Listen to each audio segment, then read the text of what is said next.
Men ойлойм бүгүнкү соттук отурумдун мына көрдүңөр күтүүсүз жакшы чечим болду. Чынын айтканда бул өтө жагымдуу. Учурдан пайдаланып мен айтар элем, азыркы мына сот органына ачык айтканда мына билекеле соттун мындай ачык өтүшү бул жакшы болду. Кайсыл тарабынан? Биринчиден ушул соттук отурумга массалык маалымат каражаттарын мындай катышышы, ачык өтүшү бул коомчулукка баардыгына белгилүү болду да. Кимдер белгилүү болду? Сөзсүз түрдө бул октябрь окуясы бул тарыхый окуя болуп саналат. Биз каалайбызбы, каалабайбызбы, биз сабак алдык, албадыкпы. Ошондуктан коомчулук көпсү билди.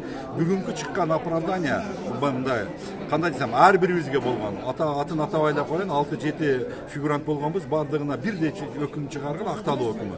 Бул эң туура болду, тарыхый чечим. Бирок мен айтып коеюн, ошол учурдан пайдаланып, көптөгөн жарандарыбыз колу бутунан ажыраган, көздөрүнөн ажыраган, оор жаракат алган. Ошондой эле көптөгөн мурун мен иштеген ички иштер кызматкерлери дагы көптөгөн жаракат алышкан. Аларга жоопкерчилик болуш керек да.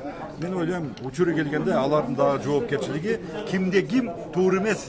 Эгерде буйрук берген, бул ким? Ачык айтканда, ички иштер министрлиги мурунку министри Кашкар Жумушалиев, ошондой эле Опунбаев, ГКМ УКМКнын председатели, анан кийин ошол мамлекет башы, өкмөт башы дегенде куратору ошол органдар Салиев, Алмаметов.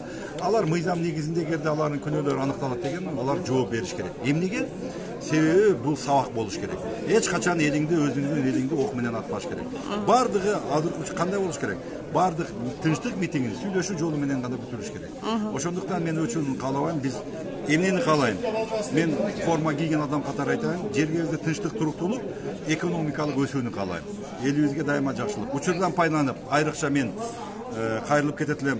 3 жылдан бери мени өзүмдү, үй бүлөмдү колдоп жүргөн тарапташтарыма, массалык маалымат каражаттарына, ички иштер министрлигинин өздүк курамына мени колдоп жүргөн, кыйын убактарда бирге жүргөн, кызмат өтөгөн ардагерлерге, генералдарга, айрыкча жаштарга, сиздерге дагы айрыкча ушул атыңарды атап койбой, атабай эле коеюн, баарына терең ыраазычылык билдирем.